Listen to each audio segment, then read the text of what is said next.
A 1-15 team takes a running back. You just took your franchise quarterback. You had a running back. And I'd be pissed if I was a Jacksonville fan. I love that, talking about Green Bay.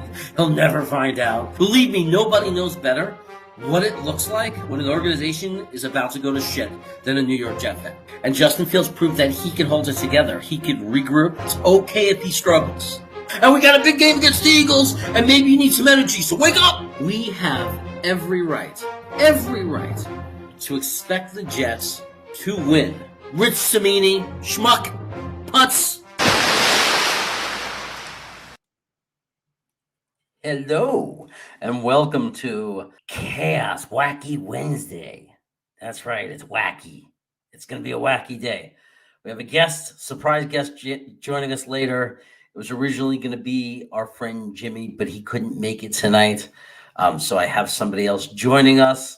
It's going to be a little bit of a surprise. I don't know how many of you know him, but I have definitely streamed with him, and he's an awesome person. I can't wait to introduce those of you who have never heard him or don't know him. I'm looking forward to introducing him to you. You're going to love him. He's got great insight. We don't always agree, which I love. It's always nice to find people who can have different takes that you can discuss like gentlemen, and you could learn from each other and even change each other's mind or meet halfway in the middle and so forth, and argue and fight and do all that stuff that doesn't make any sense. So let me add to the stream and welcome. I don't know how I call him Spotty Blackmon. You can call him Kevin Jackson. You tell them how you want to be known, from Worldwide Sports Radio, right, from Weapons Hot. Kevin, it's great to have you here. Why don't you tell them about yourself? Jeremy, I appreciate you having me. Thank you very much. Excuse me, I've had it's been a long day at work, but I'm thankful to make it home in time to be able to chop it up with you. Yeah, Kevin Jackson is my name. That's that's the government name. Spotty Blackmon. A lot of my boys and my folks, for a while have been calling me Spotty, or Spot. So I just got I got freckles all over my face. So I guess you'd have to see it up close, but. Spotty is how you see me, Spotty Blackmon. You follow on Twitter. I am diehard Jets fan, Jay. You know what I mean? You know how we do. This is this is tried and true. I'm years old. I've been a Jets fan. I've been a Jets fan for 40 years. So this is kind of what we do. Yep. We met on Weapons Hot. I was appreciative of and given an amazing opportunity by Jimmy. I met Jimmy through Green Bean, convinced CJ somehow to get me onto the channel, and that's how we met. And it was a great time. And I knew right away, I said, I want to work with this guy more. I was telling everybody earlier when I was talking about, we have a guest coming, not afraid to speak his mind. Oh, no. That we've had things where we're not 100% in line, like our feeling. We agree with most things, and with the really important things, we love and we're loyal to the Jets. Absolutely. But we have different views sometimes. But we learn from each other. We respect each other's views, and that's something what we would hope is a good model, an example for the rest of Jets fans, right? I would have to agree. I think moderated debate is good, right? And I guess that going back to the respect factor, not everybody is going to agree on everything, right? Not everybody is going to agree on the direction or whatever it is that they see, or they have different takes, but we can do it respectfully as long as we go into it, just kind of keep it at that point. CJ is my guy. I want to send a shout out to CJ. CJ is the straw that stirs the drink at Weapons Hot. So I got to give him love. I think he was on live rounds a little earlier. I know you know the show, Kevin and those guys. And Jimmy is like my brother from another mother, man. I mean, he and I, we obviously we don't agree on quite a few things, but like you said, the important things they really do make a difference. This is the outrage that I have. Okay, the outrage I have is not the play. It's not the fact that our rookie coaches and our rookie quarterback had a miscommunication, and that's what lost us the game. As a matter of fact, I'm almost glad in the sense that it happened in a game that didn't have meaning that we're hoping these games are going to have in the coming years. Yeah, that we're going to have games that are going to mean and a lot more is going to be on the line. And it felt like that's not the kind of thing that happens again for a team. No. So what I really want to talk about is SNY Bart Scott and his crew. And it's not even because a lot of people are just mad that they called him selfish. But I want to really make my point, and then I'm going to let you give your thoughts about why it angers me, especially with who I am as an educator with kids in a high need area. And I want to reverse the thinking. Okay, I want to reverse the thinking. Yeah. Okay, so none of us know. Bart Scott, I don't care if he played in the NFL. None of us know what was in the brain of Zach Wilson on that snap. None of us know. We know that he was given a play that was an option play that had 2 plays you can run. Mm-hmm. We know that they failed to tell him that we made an adjustment to that. It's not an option in this scenario. They didn't communicate. We want the Berrios part of that play. Okay, so they decided that he snapped the ball and went with it because he's selfish. Now, I say I can't prove that that's wrong, that he made a selfish decision in that moment. I can't factually prove that because just like I'd be a hypocrite. I wasn't in his shoes either. I think he was basing that on a read and said, this is what you're supposed to do in this read. And because he's a rookie, he didn't, like a Tom Brady would have said, this makes no effing sense. Yeah. And he would have changed the play, or he would have chose the Berrios option because he would have known from 20 years, 4th and 2, that this is not the right decision. Yeah. Now, my problem with them, so if they would have said, I have a different opinion. I have an opinion that he did a selfish thing on that play. Mm-hmm. I could live with that. I could disagree with that, and I could live with it. But that's not what they did. They called him selfish. Yeah. That is not that's not an analyst. That's not what a professional analyst does. They judged his character. Yeah, they defined who Zach Wilson is as a person. Not a good one anyway. And not right because of one thing. Do you know how many of my students, and I'm in a diverse school of different race, make bad decisions that I know are wonderful, beautiful people. And my job is to help them be their best selves, help Absolutely. Guide them, and help make them make the best decisions to be their best selves. Also adding on, I don't know their stories. I don't know the reasons for their decisions. I don't know anything about them because I didn't live their life. Yeah. I don't know their story, right? Yeah. So I talk about the behavior, the thing that they did, and I might judge that. I might help them, whatever. But I would never. Can you imagine if you put your kid? I don't know if you have kids, but any kid you cared about, or all the kids you care about, the community, the world in general, right? The kids in the community that you care about. How would you feel if you knew there were schools out there? There are, but where there were people who judged these children by a decision and labeled and defined who they are as a person. It's a ridiculous kind of pretext even to begin with. And I'll just say this. Part of the reason why I had, some difficulty getting here is because I had a seminar. I am a youth mentor. And a lot of my time is spent, I've got 6 kids. I've got 3 sons. So, I mean, I get it. I think that narrative is kind of difficult to kind of parse. Again, you're right. We don't know who these people are.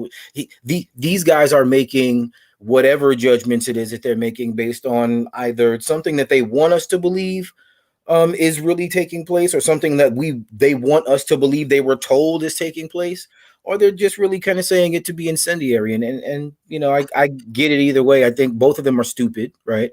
I don't think any of their arguments trying to call Zach some egotist or whatever. I don't think any of that is grounded in reality.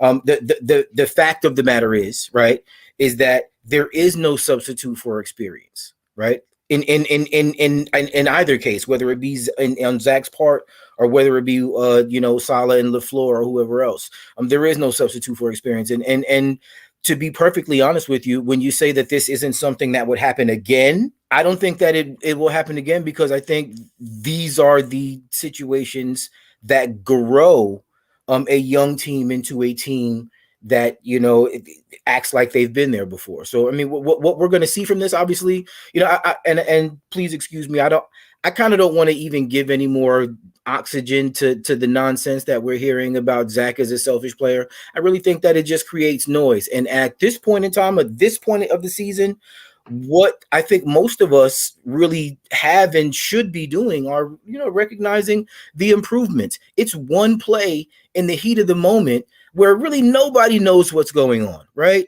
And we're dealing with, rookie coaches who, don't have the experience of saying, yeah, no, we've seen this before. Let's make sure that Zach understands that, XYZ. Zach is up at the line probably mile a minute thinking, I'm getting ready to beat Tom Brady. You got to really think about it. In that moment, that was my thought. We were going to beat Tom Brady. We were going to beat, a legitimate Super Bowl, contending team. And, that was going to be it. And, when he gets up to the line and the adrenaline is pumping and he's looking directly at the hole, right? As a football player myself, in those moments, man, your body reacts and tells you what to do. You know what I'm saying? And it was a mistake. I mean, it was plain to see it was a mistake, obviously. But to create the whole character flaw nonsense, that says a lot more about them, I think, than it actually says about Zach in this moment. And I'll just be honest, I was already kind of impressed with some of the growth that we've seen in Zach, and I'm hoping that this is one of those things that next year, when we're on that graphic that says we're in the hunt and something like this happens, he'll be ready. If you were a Jags fan, would you? And he always asks the best, funniest questions. Yeah. Would you dress as a clown in a protest at the game next Sunday? Yeah. I'm going to say it's not my personality to do that. Yeah. But even if it was, I think the fact that they fired Urban Myers would be the no. If they still had him as the head coach, then it would be a yes. Yeah, they fired him. They had to. But this is also coming from somebody who's worn a paper bag before. So yeah. I've worn a paper bag on the show before. It was just one of those times it kind of fit. But I just got to tell you, because you're going to think this is funny. I've worn a paper bag in an improv show, because when you do comedy sports, which is the improv show I did, when you said a bad word, because it was a family-friendly show, you got called for a brown bag foul, and they put a brown bag on your head for the rest of the show. I probably do have to. Yeah, I do have the shows in the brown bag. I probably wouldn't be able to help it. Okay. The best part of the Jet season is getting ready to jump off anyway. When we get to the off season, it's the best part of the year for us. At least that's what it is now. I don't think it'll be that way going forward. Pale's Time's question is, what would the worst case scenario draft be for the Jets? Well, I saw what I think was one of the worst case scenarios in a mock draft that was brought up by either Green Bean, Ryan, or Matt. They each picked a different mock draft. Yeah. And I think one of them did CBS. One of them did a draft where the Jets took no trades. So you're going to love this, buddy. The Jets took offensive tackle Cross. The offensive tackle Cross, not Neil, Cross. Yeah. And Derek Stingley. Oof. You know what? I don't know if that would be the worst case scenario for me. Cross is a marginally talented guy. And look, I can't say I can't say I've dug a lot into that. I'll just be honest. I can't even say I've dug a lot. I've only had the peripheral stuff when it comes to him. Me and my guys, we haven't broken down a lot of film just yet. We will be doing that over the course of the next month or so. But the worst case scenario for me would be like a Stingley Hamilton combination. And I'm just going to keep that real. I think that would just be, and I know people like Hamilton. I think Hamilton is a freak athlete, man. The kid is most definitely. I just don't think for what it is that we need right now, that's where it is that you want to go. So because I'm a little afraid of the injury thing with Stingley, even though that season, boy, wow, he was one of the closest I could remember to saying. Revis, coming out of college, like he was next level good. Yeah. I don't necessarily know if that's a recent thing for me, so I'm looking a little bit more at what the Gardners and the other guys of the world look like. If we're going to do something that high, yeah. So the Stingley and Hamilton, that would be the worst case scenario for me. Two positions that I know that we can say that we need, but the value just isn't there for those two guys in particular early. And I think people do lose the sight of the fact that, every time a ball is snapped, 22 little small businesses make decisions about what it is that they're going to do on each individual play, because that's what it is. There's 22 small businesses out on the field at every turn. Rusty, I see Rusty says the NFL should have to give big player stock options. You already know that well, I'll just put it this way. I think, having worked in the stock market previously, I don't think they want to give up that type of leverage. As a stock owner, you have the ability of accumulating stock, and at some point in time, if you accumulate enough of it, you become the guy. You become the majority owner. But he's on the right track of Yeah, I um, think he is. he's on the right track of an incentive to stay. That was the point I was going to make. Yeah. Okay. Sorry. No, they're not going to do that. They're not going to start giving out options, because that's a different conversation.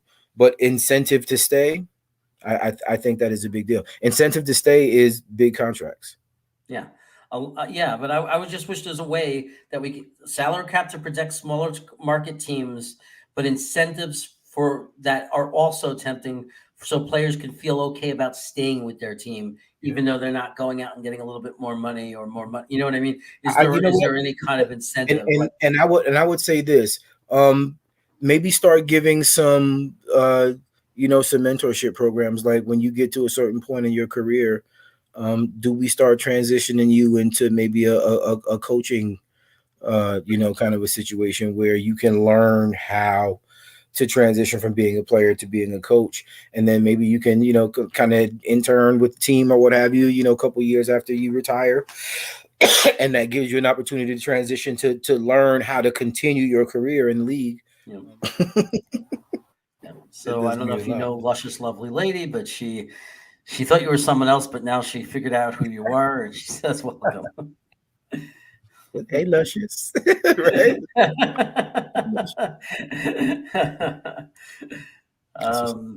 Chat Right, toxic. I don't know what that's regarding, but I don't know what that's regarding, but maybe Luscious. I don't know. Yeah, maybe, I don't know. So DeBartolo is the best GM ever. Yeah. Well, look. I mean, Yeah, you can't what does argue he with have on it. doesn't he have on his resume that he selected Jerry Rice, Ronnie Lott, Joe Montana? Right, like Steve Young, like literally Brought in Steve Young through a trade with Tampa, so he fleeced them. Yeah. What?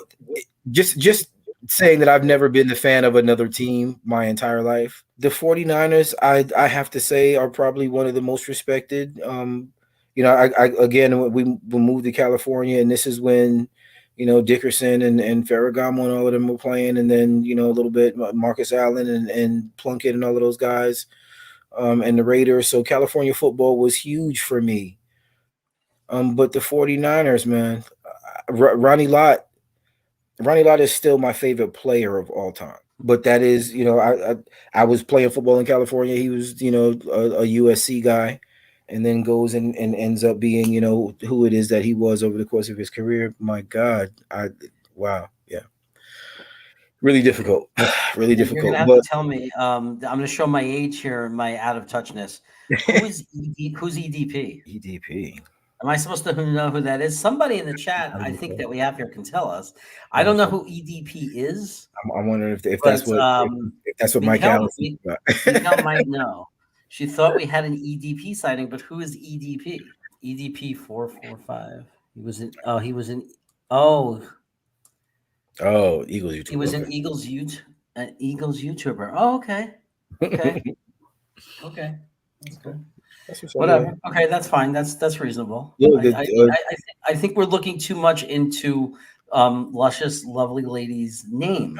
Okay. Oh, okay. And that we're assuming, too much, and that it's simply a name. I mean, why are guys allowed to have all these funky, weird YouTube names or descriptive names, and we don't judge them and make all these biases? You can be luscious and lovely and sexy and all of that stuff, and still be a diehard down fan. You know what I'm saying? Trust me, I know for a fact.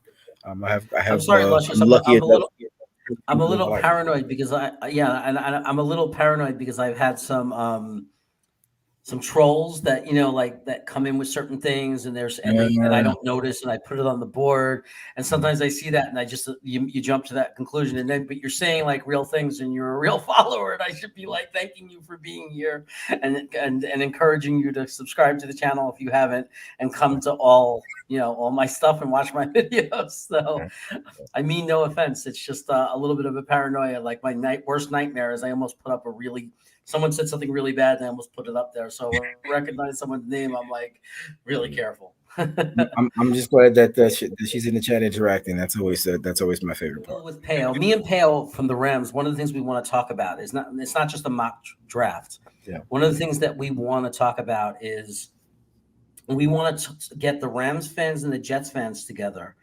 and debate who was more upset when the Jets beat the Rams in 2020. Like, which fan base was more pissed off? The Jets fan base or the Rams fan base? Wow. Because I honestly don't know. I don't know either. That's a really good question. I think we all had some kind of equal desire for it to kind of turn out different, but yeah. I mean, can you imagine Rams fans and Jets fans sitting together in the crowd? I'm sure there was, right? Because there's always a mix in every stadium, and the Rams fan yelling at a Jets fan saying, "What are you guys doing?" And the Jets fans going, "I don't know, shut up."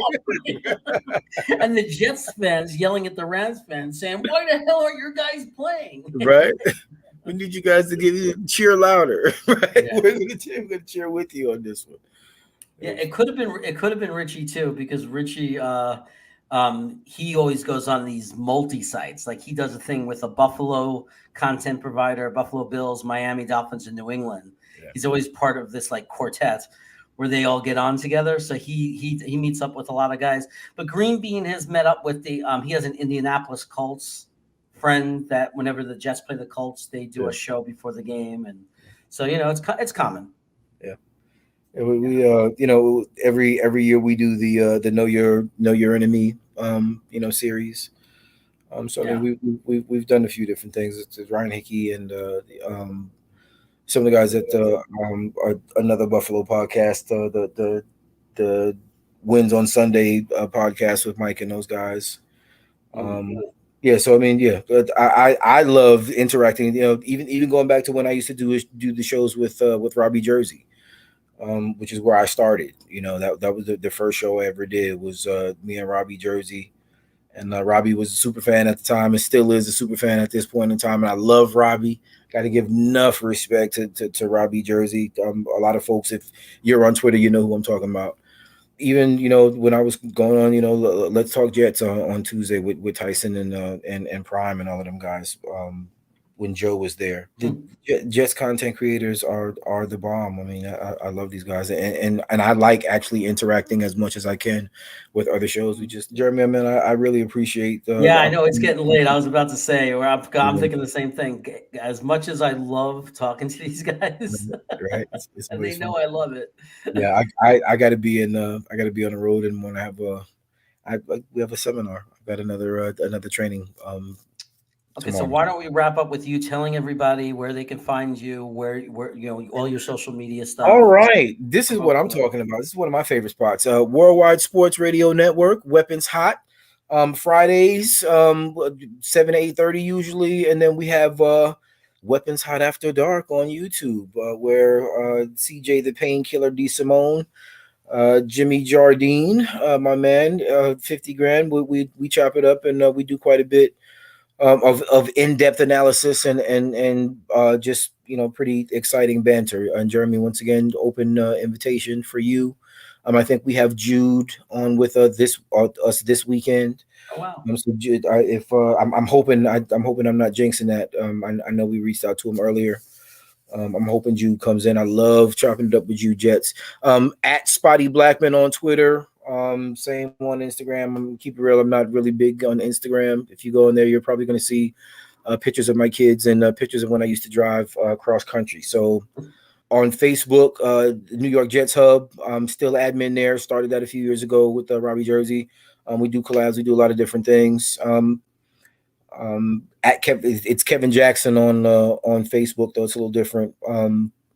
Look, come rock with us, man. Again, at Spotty Blackmon on Twitter. I really, really, really, really enjoyed discussing Jets football. Even if this is a troll situation and you don't agree with something that I say, that's even better. Come on, at your boy. But yeah, that's it. I mean, I'm gonna keep it real. We're all over the place. Worldwide Sports Radio Network. You can download the app in iTunes or in Google Play. Anywhere you get your podcasts, come check us out. Spotty, I am absolutely thrilled to have had you on.